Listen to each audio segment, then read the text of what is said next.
My talk today is going to look at resilience, and specifically how we as humans are so capable of bouncing back from literally anything.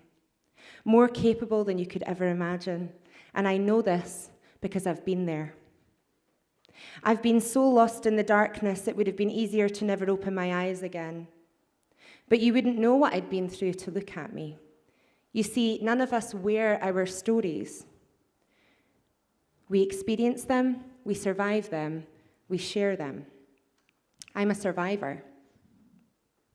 When I looked up the dictionary definition of resilience, I found the capacity to recover quickly from difficulties and the ability to spring back into shape, elasticity.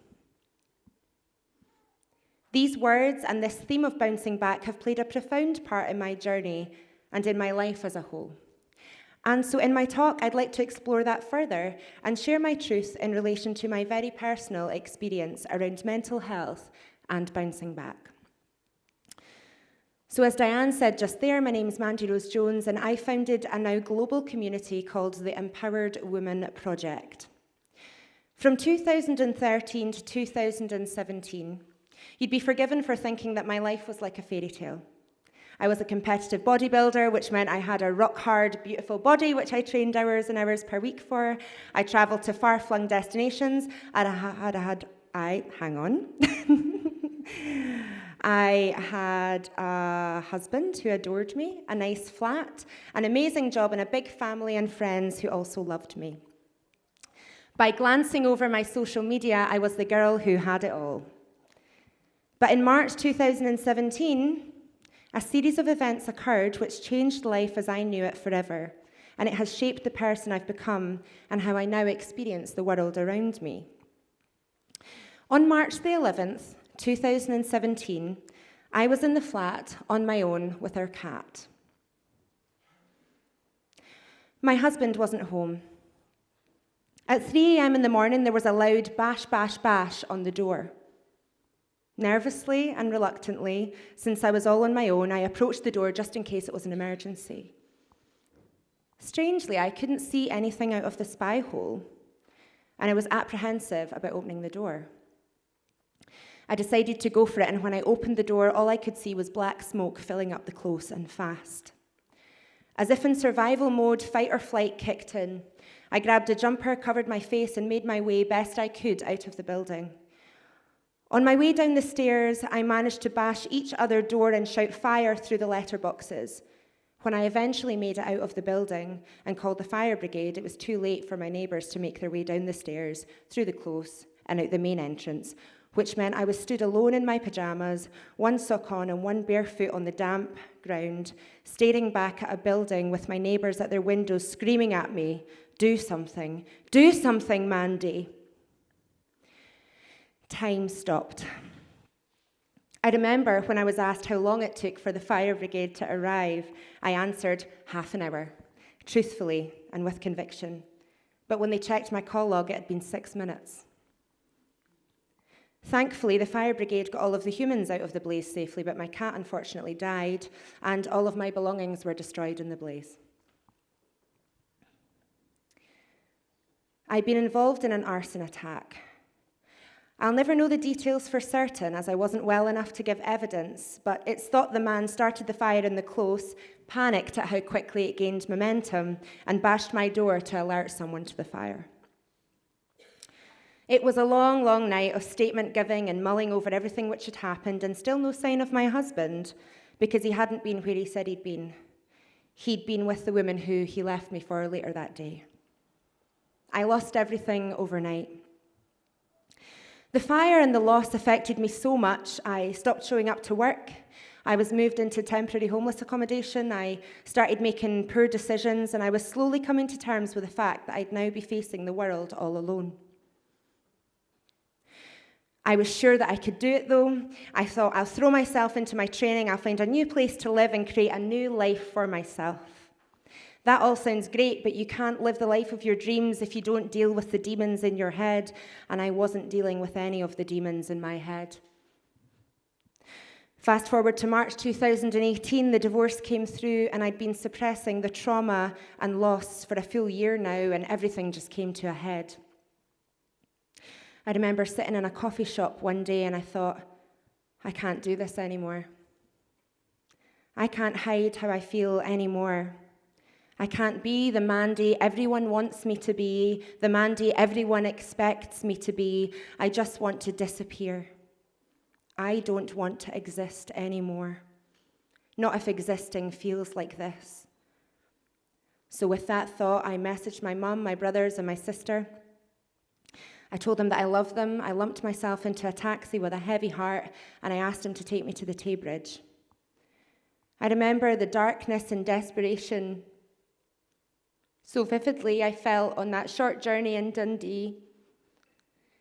The desperation for even that strange taxi driver to tell me it would be okay and try to stop me, but he didn't. He gave up on me just like everyone else had done.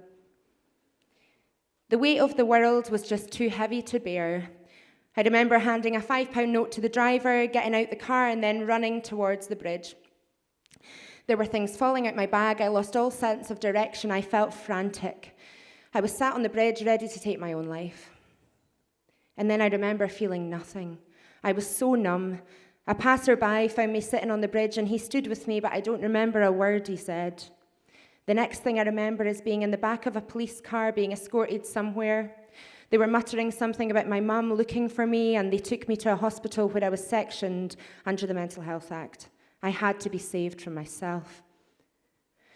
I then didn't even get fresh air for 2 weeks. I had nothing. I wasn't even to be left alone with my phone charger and was watched and monitored around the clock, even as I slept. My life had gone from sitting in a coffee shop to then remaining in the clothes I'd been in on the bridge for 3 whole days in a hospital ward, pacing the corridors, wondering why I couldn't even manage to end it all. I'd even failed at that. I felt like a coward. The hospital walls were bare, and so was my mind.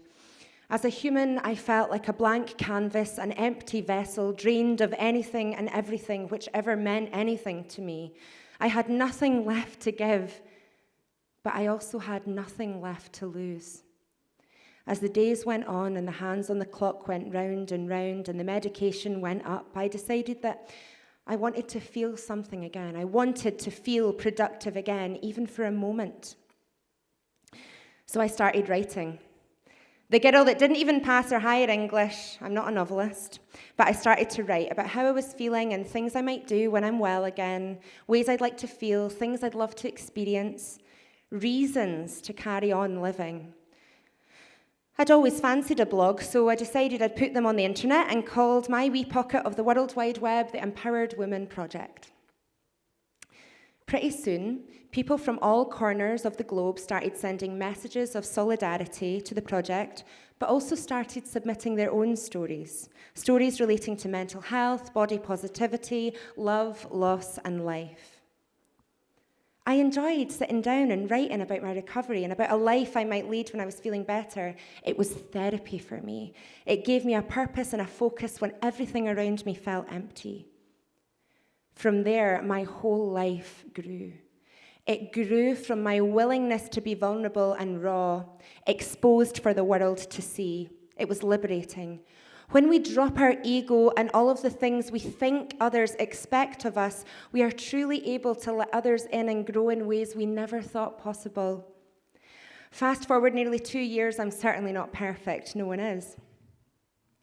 But everything I've gone through to this day, to this moment, has shaped the person you see standing here today, and I'm so proud of her. And this person you see here today, she creates content for the BBC. She spends countless hours on the road in schools, colleges, and centres spreading the message of kindness and of power and of resilience. She's a stand-up comedian and the life and soul of the party. And I continue to write. Although now I write from coffee shops and my flat. Yes, I live in my own flat, get me. And my blog, it's not a tiny pocket of the internet anymore. Thousands of people across the globe engage with my project every single day. And I'm finally hopeful for the future. I still have bad days, but the last few years have shown me that nothing in this life is clear or linear. We all have bad days, and we all face darkness sometimes. Life would be a lot less colourful if there wasn't a full spectrum of emotions. But if you can just trust in your ability to be vulnerable and step into your unique energy and purpose, you can be as resilient as you like. You can bounce back from literally anything. I promise you that. I'm an example of that. You're all worthy of a future, and not just any future, a beautiful future. Thank you.